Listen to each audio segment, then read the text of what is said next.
Okay, I appreciate you coming. Wasn't sure if we were going to have this class tonight. Last week, of course, I was at a simcha. And tonight is Memorial Day. I wasn't sure where everybody felt, but next Monday night is Yom Tif. So we're not meeting next Monday night, so I wanted to do this. I thank you very much for coming out. We're up to the eighth commandment. So let's go to page 411. We'll see it inside, even though it's just a couple of words. Tonight, the topic, the name is dignity of man. So it says on page 411, this is verse 13. It says you should not kill, shouldn't murder, should not commit adultery. These we looked into. And you should not steal. In Hebrew, lo signo. Do not steal. Now, when we talk about stealing, we're going to see that this is specifically referring to kidnapping. Nevertheless, it's interesting that the Torah doesn't have a separate word for kidnapping. In English, we do kidnapping. The Torah says, lo signo, don't steal, to indicate it's a theft. It's an act of theft. Indeed, here, the commentaries and the Yalkmi Amloyes, he goes into a very lengthy description of the how disgraceful it is for a person to be a thief. So we'll look into that a little bit tonight. So stealing. How much does a person have to steal? What quantity in order to violate the biblical transgression? Any amount. Even less than a pruta. Pruta is the lowest form, lowest coin that you have. Even less than that. Any value. Okay. Who does one steal from? Or who is going to be the thief? Is it limited to men, women? No, anybody, even a child. Although a child is not liable for the behavior, but it could very well be if the child steals something, it has to be returned. There's still a mitzvah to have it returned. What if a person steals something, or they take something, and they said, I didn't steal, I was just kidding. I wanted to aggravate you a little bit. I took it, I wanted to see what happens if you can't find it. Would that fall into this category? I didn't mean to steal it from you. I took it without your knowledge, but I was just, kibitzing a little bit. A little aggravation on the side. Yes. The answer is yes.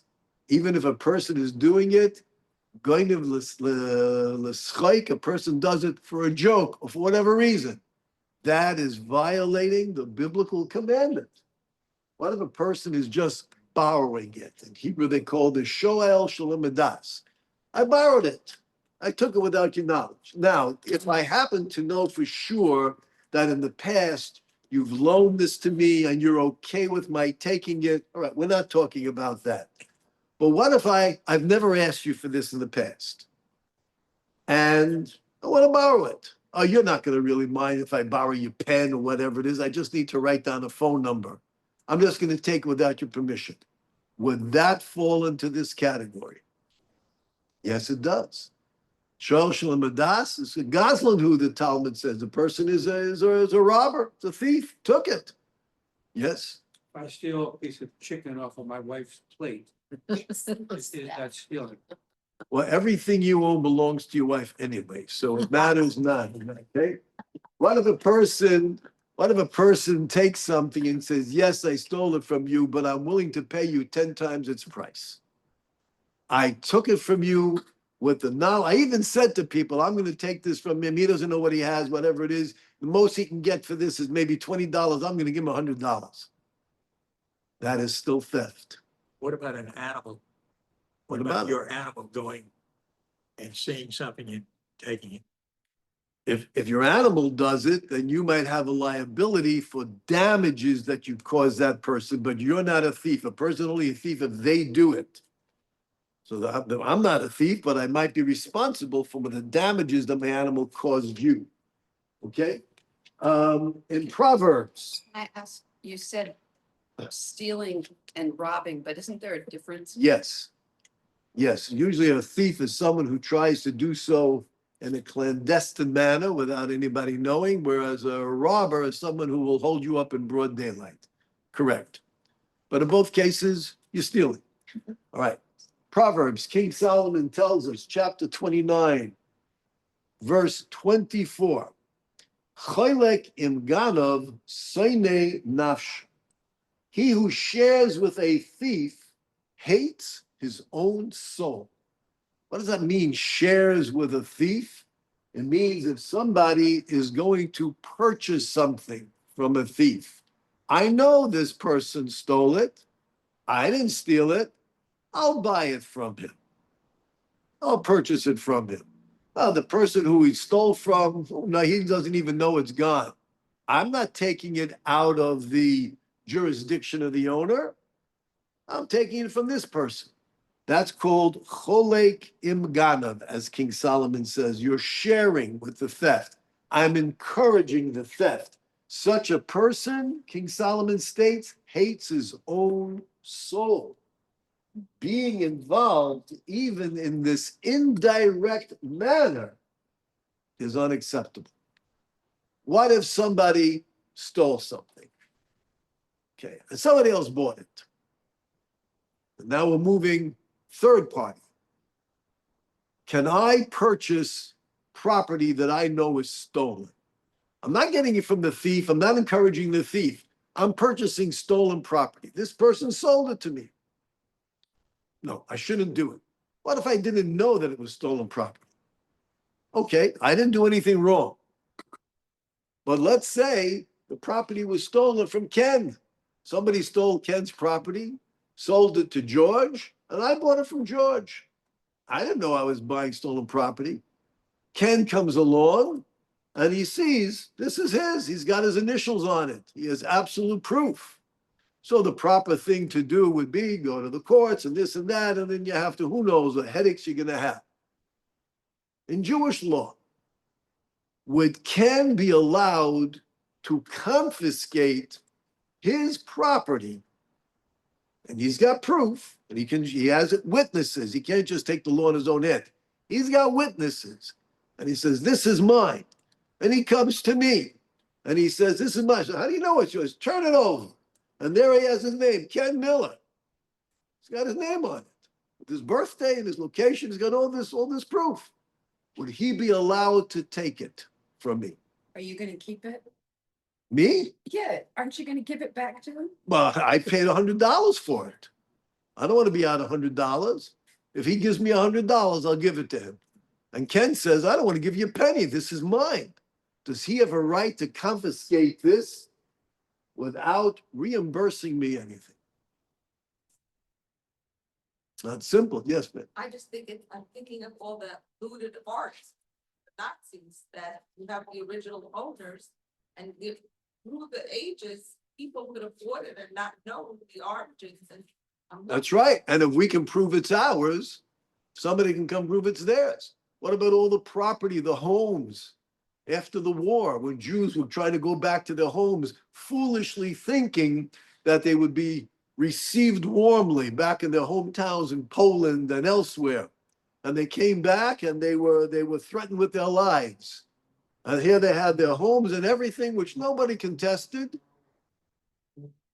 Shouldn't they have a right to get it back without having to make payment? According to Jewish law, the owner, if he can absolutely prove it beyond the shadow of a doubt, and he's got witnesses, is allowed to take his property without any remuneration to the person who bought it. That means I'm out the $100. And if I scream and yell, wait a minute, I paid $100, I have to go to the person that I bought it from. And he's got to go to the person he bought it from, the thief. He'd be able to take it. Yes. So what if you're in the lower east side of New York and people have these little places where they have knockoffs of Louis Vuitton or whatever? Well, let's say you're in Times Square and you're taking a walk at around 11 o'clock at night or 12 o'clock at night. And yes, and everybody's coming over to you and saying, you want a Rolex? Yeah. Only $25, you know? So and what's the answer? Well, Cause I had a friend who bought that Rolex. I know lots of people who bought that Rolex. You might be looking at one who bought that Oh, Rolex. no. And well, I didn't buy it, but yes, I mean, you go, that was, actually, it was cleared up by, what was his name? The mayor, Giuliani, Giuliani. He really put his foot down there. but can you, if you If know. you that know it- it's stolen property, so here's It's the a issue. knockoff, though, it's a knockoff. You're stealing the. Oh, a person's- knockoff, okay, so you're It's a talking about a knockoff, I'm talking about stolen. No, this is a knockoff. This is a knockoff, which is illegal, But so that's it's the not single stolen. Intellectual, I mean, the brand. Okay, that's not really, that's not like signal, that's not stealing an actual thing, that could So be that's something else. I didn't say it's okay, I said it won't fall under the category of lo signo where you're stealing an actual item. That could be something else. Intellectual property is also property, it is, absolutely, person's reputation, yes. What about the person who's selling the phony Louis Vuitton bag and stealing the trademark? Yeah, that's right. They shouldn't do that. No, it's absolutely, it's prohibited. Will it come under this category or not? There might be technicalities, but it's definitely prohibited. It's not unacceptable. Now, what happens if somebody, if you're purchasing actual stolen property? You go into New York, you buy things or whatever, from these people, like to say, you want to buy this kind of business. I mean, it's like, we can assume it's stolen property. So that takes us into another category about when a person realizes that their property has been stolen, have they reached a point of despair in which they no longer anticipate having it returned? If that's the case, then although they are owed the money from the thief who took it, but the actual property itself, they have relinquished their rights and you would be allowed to purchase it. I don't want to get into it. That's what the boys in 6th and 7th grade in Rambam Day School and other schools are learning. It's called Yiyu Shalom Midas, and that's a nice topic. It's good. Okay, let's take a look at the extent of the prohibition.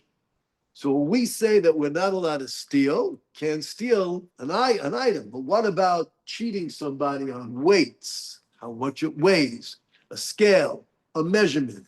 That also we're stealing. If we tell a person, I remember I read recently somewhere, I don't know how many years ago this was, but somebody sued Heinz Ketchup because Heinz Ketchup said they bought 20 ounces. They paid for 20 ounces and they measured it, it was only 19 ounces. And they found that this wasn't just their jar that they bought. They went out and they bought 20, all 20. I don't know how they did this, 19 ounces. And they sued Heinz Ketchup. Heinz Ketchup had to pay. In addition to punitive damages, they had to make payment. So that's also called theft. What if somebody lends you money? Let's say Ken lends me $100. And he comes to collect it. And I say, what are you talking about? I paid you already. I don't know you anything. And because he trusted me, he doesn't have a document, nothing. It was just between the two of us. I said, what's the matter with you? Ken, I paid you. He said, what are you talking about? You never paid me. Would that be considered theft? Yes, it is. That's also theft. Even though the money came into my possession legally, he gave it to me, but my illegal manipulation to retain it is also considered theft. Deceiving someone, whether about the quantity or the quality. You sell something to somebody and you tell them, oh, this is the finest. This is the absolute the finest. But don't worry about it. This is the highest quality. Then the person finds out that, what are you talking about? You sold me a lemon. So now they have some lemon laws, but I mean, that might be in the auto industry. What about other things? That comes to theft. Now in the Talmud, it says that we're all going to have a day of judgment, a Yom Hadin, day of judgment after 120 years. Now we're going to be asked various questions. One day we'll go into all the questions. The first question that we're going to be asked is, did we have honest dealings with people?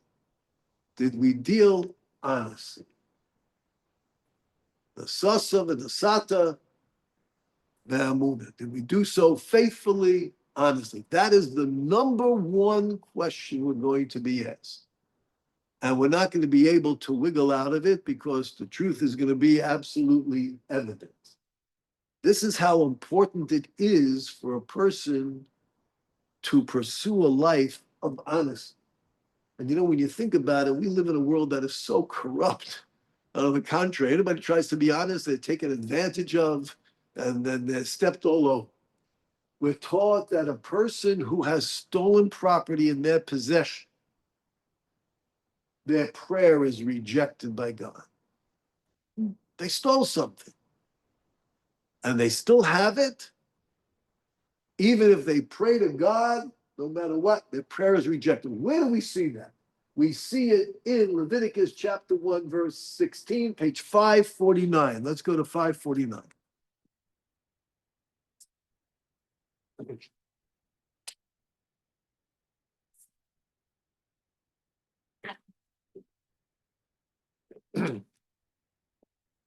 This is talking about the book of Leviticus, about the various offerings that are brought in the temple, the tabernacle.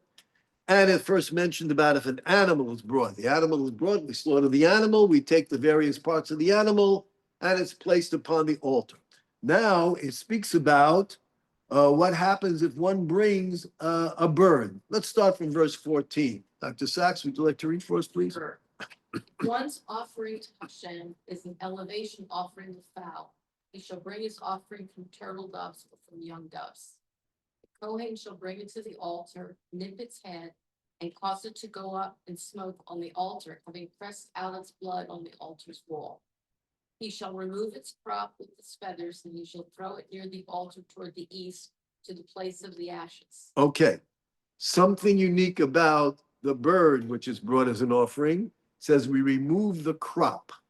By an animal offering, nothing is removed. Why do we remove the crop? Let's see the footnote, okay? Where is that? Oh, on the left-hand side, 16. See it?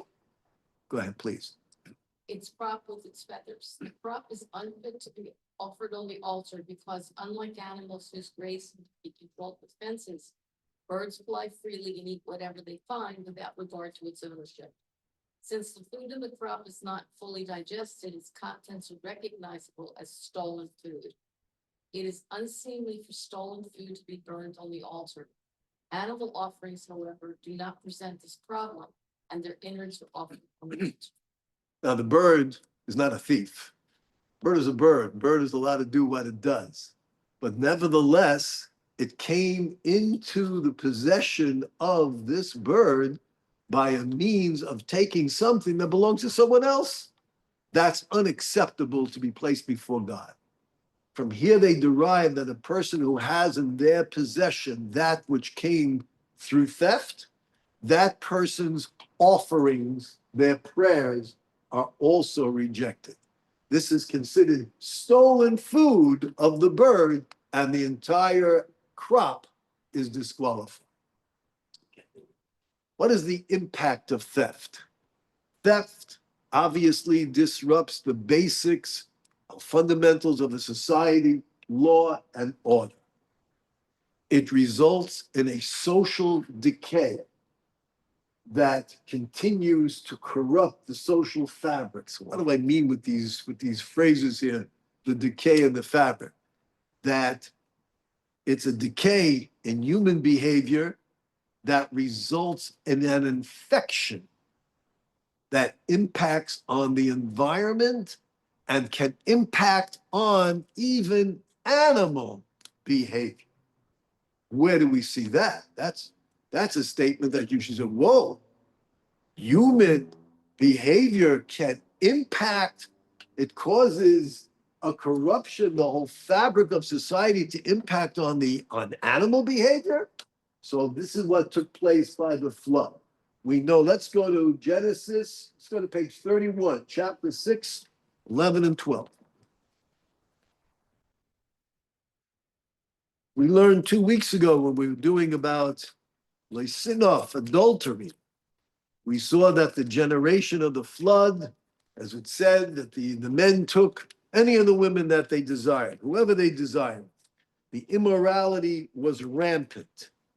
So let's take a look on page 31, and let's start with verse 11, please. Now the earth had become corrupt before God, and the earth had become filled with robbery. And God saw the earth, and behold, it was corrupted, for all flesh had corrupted its way upon the earth. So notice it says that God saw the earth had become corrupt. It was filled with robbery. The earth, and then it repeats itself. Verse 11 says the earth was corrupted, and then it says in verse 12, God saw the earth, behold, it was corrupted. Where is the behold coming? Behold seems to indicate something new. You just said that the earth was corrupted. What was so new was that all flesh had corrupted its way. All flesh means not man. Man is mentioned in verse 11. This is referring to animals, fowl, insects. Only the fish were not affected. Let's take a look at the footnote on the bottom, 11 and 12. The behavior deteriorated. At first, they were corrupt, being guilty of immorality and idolatry, and they sinned covertly before God. Later, the earth had become filled with robbery, which was obvious to all. Then the entire earth was corrupted because man is the essence of the world, and his corruption infects all of creation. So two things. First, they were doing things privately. Then with robbery, the Hebrew, you know what the Hebrew word for robbery? I love it. You know what the Hebrew word is over here? Take a look. Right before Pasuk Yud Beis, Vatimole haaretz, Hamas. Hamas. Hamas means total disregard for law and order and social behavior. Is that not amazing? They call themselves Hamas. Is that unbelievable? Okay, at that point, so go ahead, please. What the Zohar, this is the Kabbalistic teachings say that man, his behavior infected all of creation. Continue, please.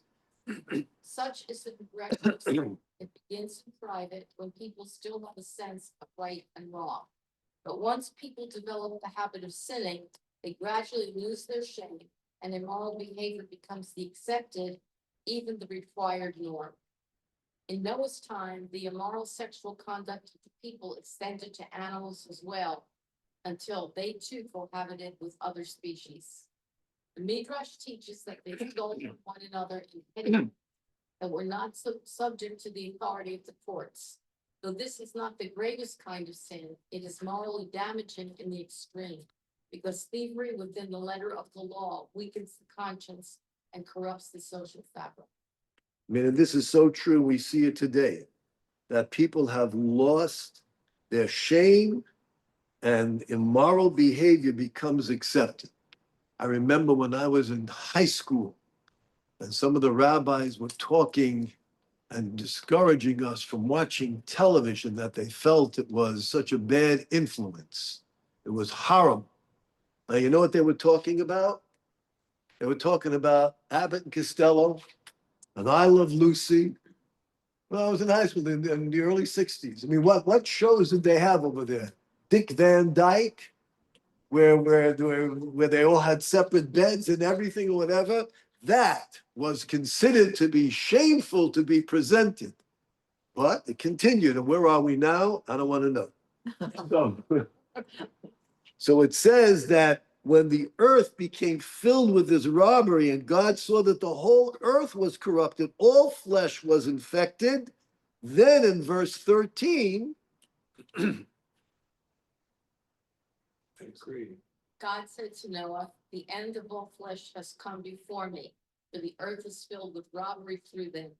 And behold, I am about to destroy them from the earth. so with all the immorality and everything that they were doing, as we learned that there were even those that before a woman could be married to her husband, she first had to spend the night with the governor, whoever it was. What was it? What was the last straw that sealed the decree? Robbery. Total breakdown of social order. Until until the thief actually returns a stolen object, or if it's no longer in existence, makes full payment, then they can spend their life repenting, fasting. They can be giving away all their money to charity, If they don't return it, it's unacceptable. That's why there were people who on their deathbed would leave in their will and they would instruct, I owe this one money, I owe that one money. We don't want to leave this world owing people money. There's a magnificent verse in Habakkuk, in which it's a very famous verse.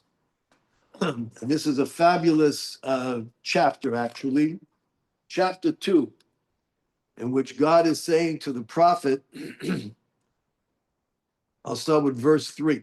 There is yet another vision about the appointed time. He's talking about Messianic era. It will speak of the end and it will not deceive.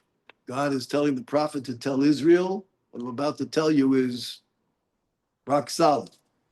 Though it may tarry, await it, for it will surely come and will not delay. Where is that phrase? Where did they adopt that phrase? Ani mamin. Afal pisha yisma mea im kozeh chakale. Even though he may tarry, we shall wait. This is where it's taken from. Though it may tarry, what? The revelation of Mashiach, await it. Wait, because it will surely come. It's going to happen. Well, but it hasn't happened. It's going to happen. Then he continues. Behold, his soul is defiant. It is unsettled in him. He's talking about Nebuchadnezzar. But the righteous person, tzaddik, shall live through his faith. Tzaddik be'emunasai yichya. The righteous live with their faith. That's a very famous phrase. If you haven't heard it, hear it now. Tzaddik be'emunasai yichya. The righteous live with their faith. And this teaches us, what does it mean with their faith? Emunasai, not just their faith in God, their faith in humanity, dealing honestly with each other. This is what does it mean the righteous live? We live not only in this world, but the world to come, when we're able to answer that first question, yes, we had honest dealings with others. And it also means we'll live in this world. Person wants longevity. Who doesn't want longevity? Live a life of honesty. This is the impact of theft. Now let's go to page 659 in Leviticus chapter 19. Talmud asks the following question. Here in the Ten Commandments, it says, Lo signo, shall not steal. And here in chapter 19, verse 11, what does it say? Verse 11, you gotta go back for it. No, on page 659. 659, verse 11, up towards the bottom. It's, Well, say it in English. oh. You shall not steal, Go ahead. shall not deny falsely, and you shall not lie to one another. Okay. And you're right. It isn't plural. You're absolutely right. But here too, it says, you should not steal. In English, we should say y'all, because it's plural. Y'all should not steal. Y'all should deny falsely, and you should not lie to one another. So what's going on? Why do we need two verses telling us the same thing? They're both saying you should not steal. What's going on over here? So this is questioned by the Talmud, and the Talmud says, let's look at the context. Does it mention over here anything? No. Let's look at the context. What is the context? What kind of theft are we talking about over here? We're talking about a theft which is similar to one who denies a claim falsely, someone lies to someone else. We're talking here about monetary issues. Here in Leviticus chapter 19, Parshas Kedoshim, when it says, should not steal, it means money. What about in the Ten Commandments? What's the context there?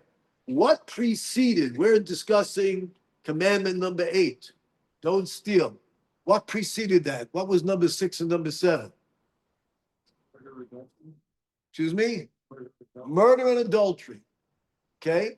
Those are not monetary issues. As a matter of fact, they both have capital punishment. They're capital offenses. Therefore, when it says in the Ten Commandments, thou shalt not steal, it's referring specifically to stealing a human being, kidnapping, because that carries a capital offense, capital ground. How do we know that? We'll see a different verse. Okay? So let's go to page 421. 421.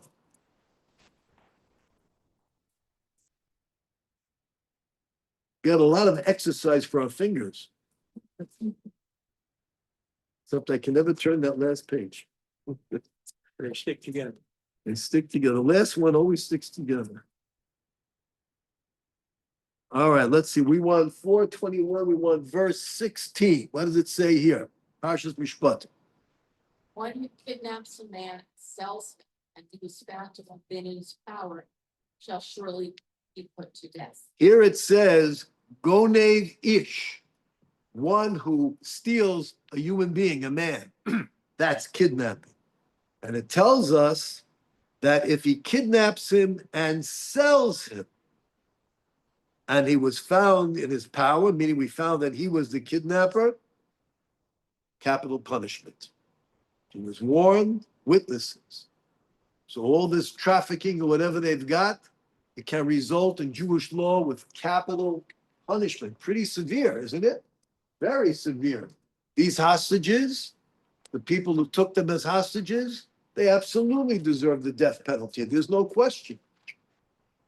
It says, though, that the death penalty is only when someone is kidnapped and sold. Just kidnapped, not being sold, it's absolutely prohibited, but it won't carry a death penalty. And there's more to that. Let's go to page 1059.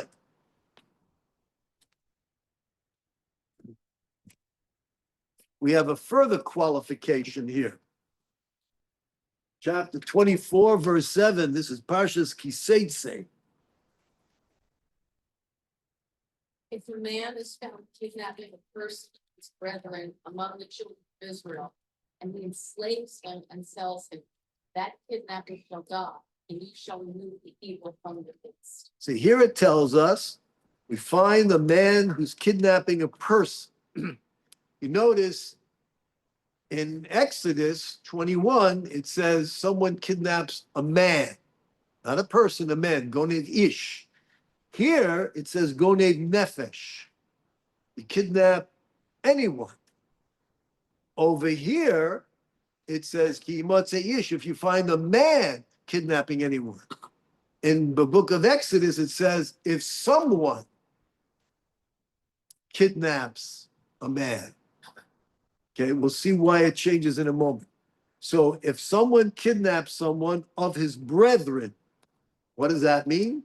Only someone Jewish? But it says among the children of Israel. So what does it mean? He kidnaps Me'echov. He kidnaps someone from his brothers, the children of Israel, and he enslaves him and sells him. Now we have another qualification.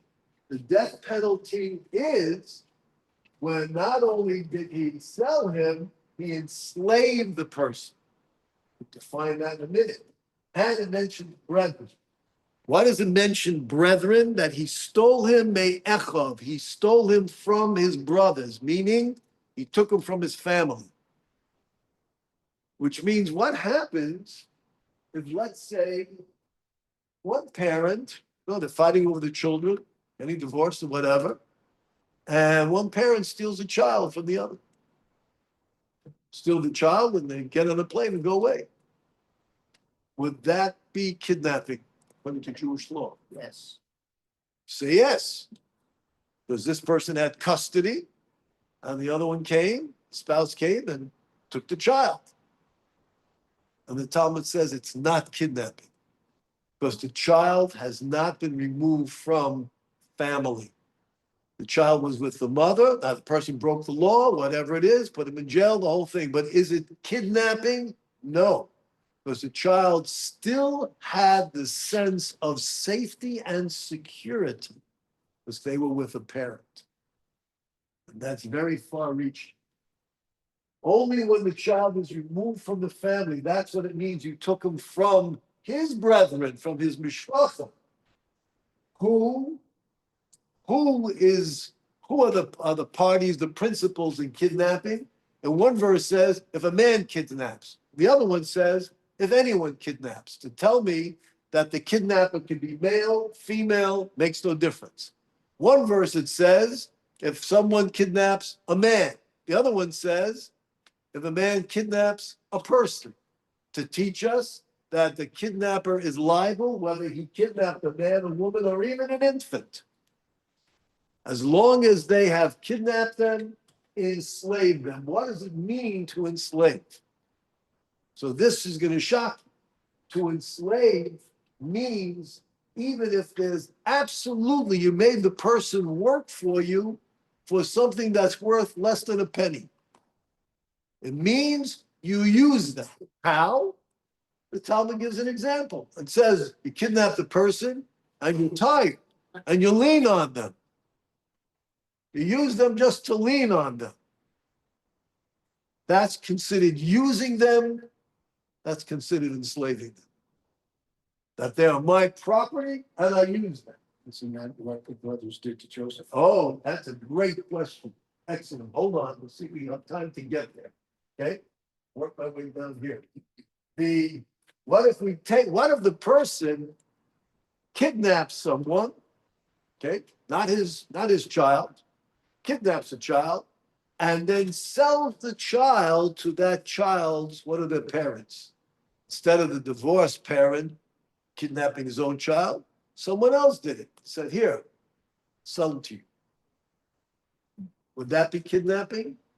Again, in this case, the answer is no. It does not meet the criteria in which it says you kidnap from his brethren. This is in the Talmud Tractate Sanhedrin 85b. You have to take, again, why? Although the child was traumatized by the kidnapping, to be subject, it's prohibited, it's terrible. To be subject to capital punishment is only when the child feels no safety, or whoever it is feels no safety, security. If they're sold back to their family, they feel that renewed safety and security. And back to 421, we don't have to go there because we look. Again, this refers to anyone who does the kidnapping, anyone who is kidnapped.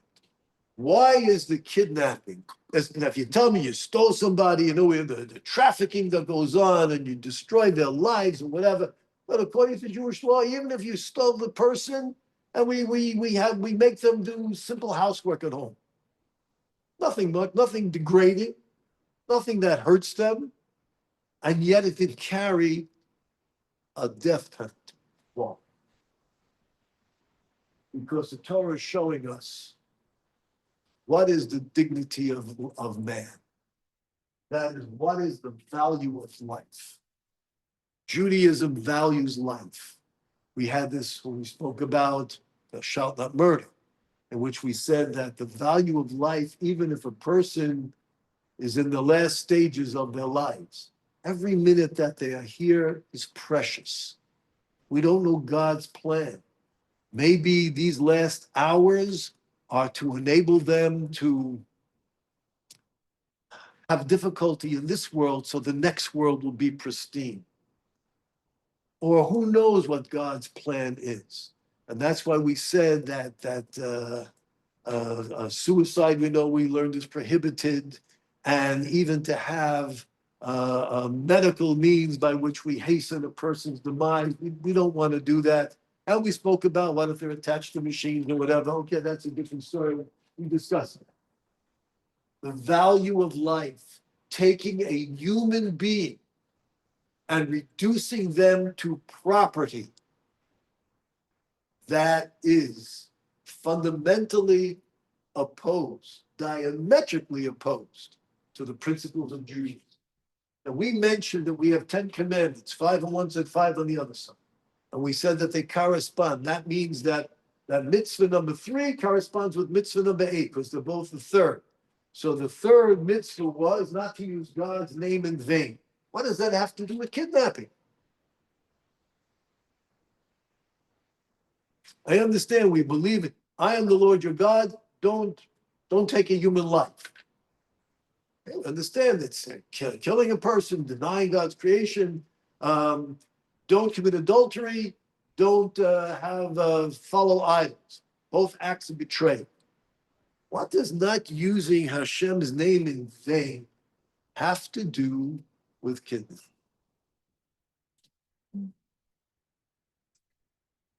This is a thought question. Requires thinking. So I cheat. I looked into the Kli Yakar, who has a nice, elaborate explanation. Using God's name, appreciating God's name is recognizing and revering, being awed by the divine. Kidnapping is denying the divine element in man. Every human being, Jew, Gentile, has a divine element. There's a human soul. Animals don't have that soul. They have a spirit, they have something or whatever, some type of a soul. They're property. A human being is different. A human being has a soul and free will. God created us with free will. Why? We can make decisions. We can make wrong decisions. Why would he do that? Because this enables us to be challenged. And when we're challenged, yes, we'll fall and stumble and make mistakes, but we can get up and we can correct ourselves. And we can fulfill the purpose of creation, which is man discovering his creator and submitting and serving our creator. That's the whole tachlis, that's the whole purpose for creation. And the Samson Raphael Hirsch elaborates on freedom is the basic right of every human being to be able to be free, pursue your happiness, to be able to make decisions. One who comes and kidnaps another human being is denying them of their ability to express their free will and their basic right. And we're degrading them to the level of an animal, your property. There's nothing unique about you whatsoever. And this impacts on the physical, mental, spiritual state of the victim. It's destructive. How these hostages come back and are able to acclimate themselves back to normal life, I have no idea. I think it's miraculous. It's absolutely miraculous. I know that after the Holocaust, there were people. I remember, I think I might have mentioned this, my wife and I in 1995, we were in Chicago that summer. My wife is from Chicago, so we were spending 2-3 weeks there. And they were having, it was 50 years after the liberation from various concentration camps. So there were people in Chicago, survivors, they got together and they had a Sudas Haidah, a meal of giving praise and thanksgiving to God. And different people got up and they spoke. And there were people, there was a man who spoke in which he said, I haven't been able to sleep in 50. I fall asleep and I'm tormented.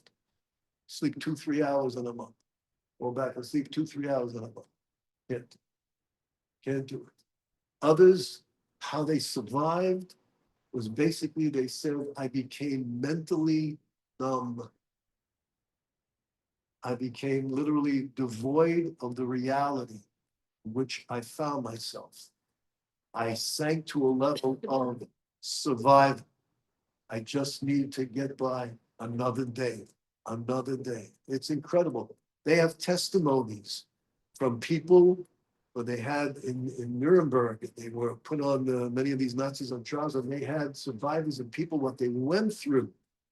And they described, it's there. And people have written books about it. It's there. I don't know why we should either have a book club or we should have some book club. Or we should have something which we read these things because nobody, today they don't know, it never happened. how they existed. And many of them could not talk about this. My mother-in-law, blessed memory, she couldn't talk about it. She was in Auschwitz, she couldn't talk about it. Remember one summer we were there and we were asking her and she spoke and couldn't talk about it. My son Zvi got her to speak about it a little bit, put it on tape and everything. But I mean, I blotted out of my, it just destroyed, it puts a hole in one's soul. And then there's another incredible statement which our sages make. A person who is kidnapped is denied the opportunity to honor their parents. Now, I must tell you, when I saw this, I was astounded. Of all the horrors that a kidnapped victim experiences, I would not have included this. And yet they list that. One of the great tragedies is that this victim is denied the opportunity to honor their parents. We find that there was a kidnapping in the Torah. Now, it wasn't Yosef, he wasn't kidnapped, that wasn't kidnapping. Who was kidnapped? Dinah, by the prince, whose name was Shechem. Shechem. And he kidnapped Dinah because he was obsessed with her beauty, and that she was also the daughter of Yaakov. And he kidnapped her. And then he came with his father, the king, and he makes a proposition to Yaakov and Yaakov's sons. Let me have your daughter's hand in marriage. Now, keep in mind, she is imprisoned somewhere in a tower while he's coming to ask for her hand in marriage. Give me your daughter's hand in marriage. In return, we'll give you our daughters, and whatever price you attach to this, I'll be delighted to pay.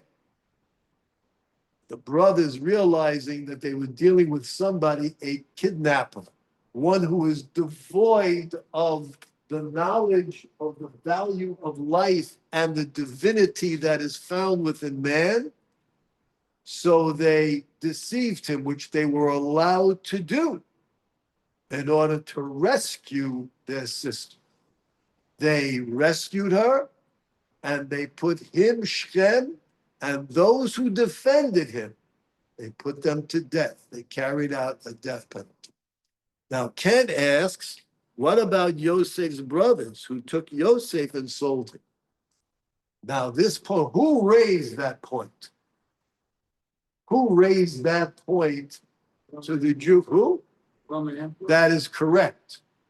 Roman emperor, who are they? Some say it was Hadrian, some say it might have been Vespasian. I think it was Hadrian, in which he gathered 10 of the greatest sages that Israel has ever known. And he asked them, what happens if somebody sells their brother? He says, it's kidnapping, it's capital punishment. He said, well, there's never been a greater group of Jews and sages as you are. I hold you responsible for what your ancestors did to their brother Yosef when they sold him.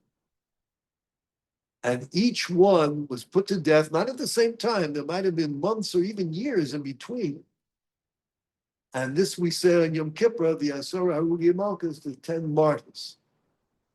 The only reason why they accepted this is because Rabbi Yishmael, who was the Kohen Gadol, he somehow had a conversation with those from behind, beyond the curtain, meaning those in the world of the souls. And they told him, this is indeed the will of God. So they submitted to this. Now, was what this emperor did was absolutely prohibited, especially the way he tortured them. But what about his claim? He sold your brother. So our sages discuss this in great detail. Yosef came to them.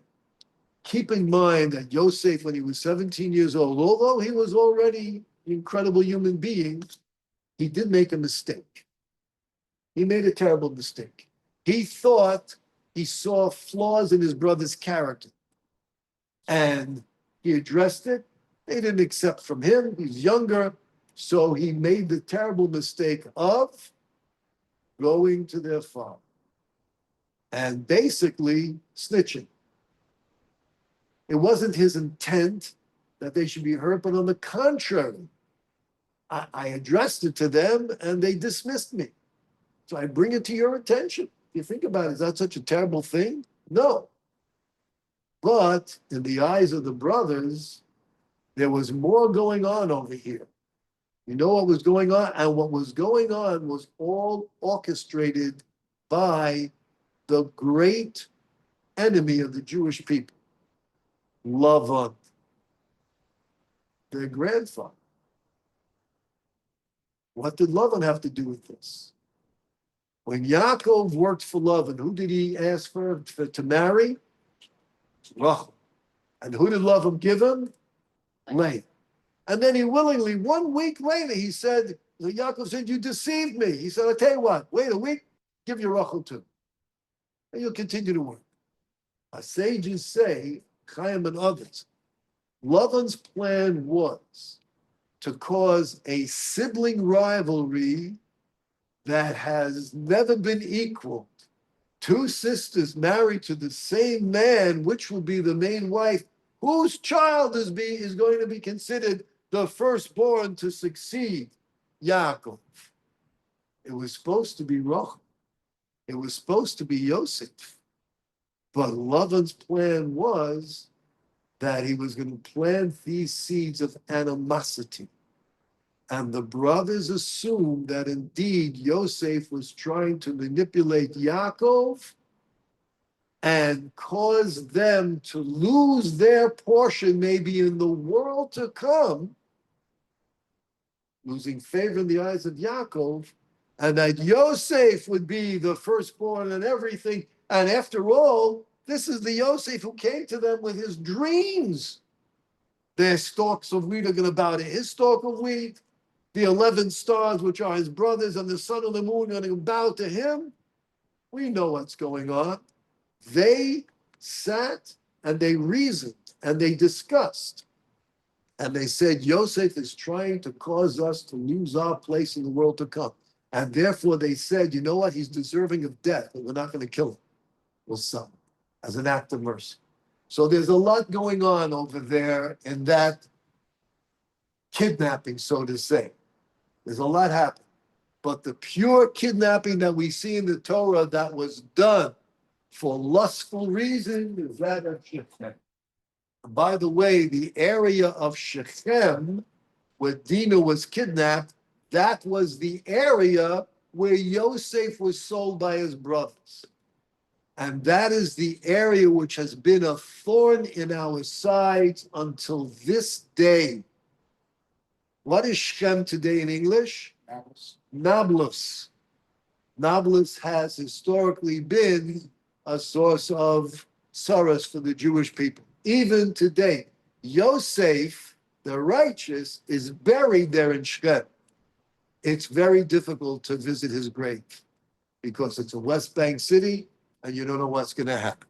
So, the value and the dignity of man is that we have the divine element and we can discover our creation. Yes, ma'am. Understand how the Roman emperor could execute the rabbis for sin committed by ancestors with Jewish Makes no law. sense. No, because Jewish law also says you don't punish the son for the sins. Absolutely. So You're 100% right. he was just This was Hadrian. Hadrian had no problems taking Jewish lives, none whatsoever. It was just an excuse. Okay, I appreciate you all coming out. And next week is Shavuos. We won't meet, so God willing, in 2 weeks. I thank you very much.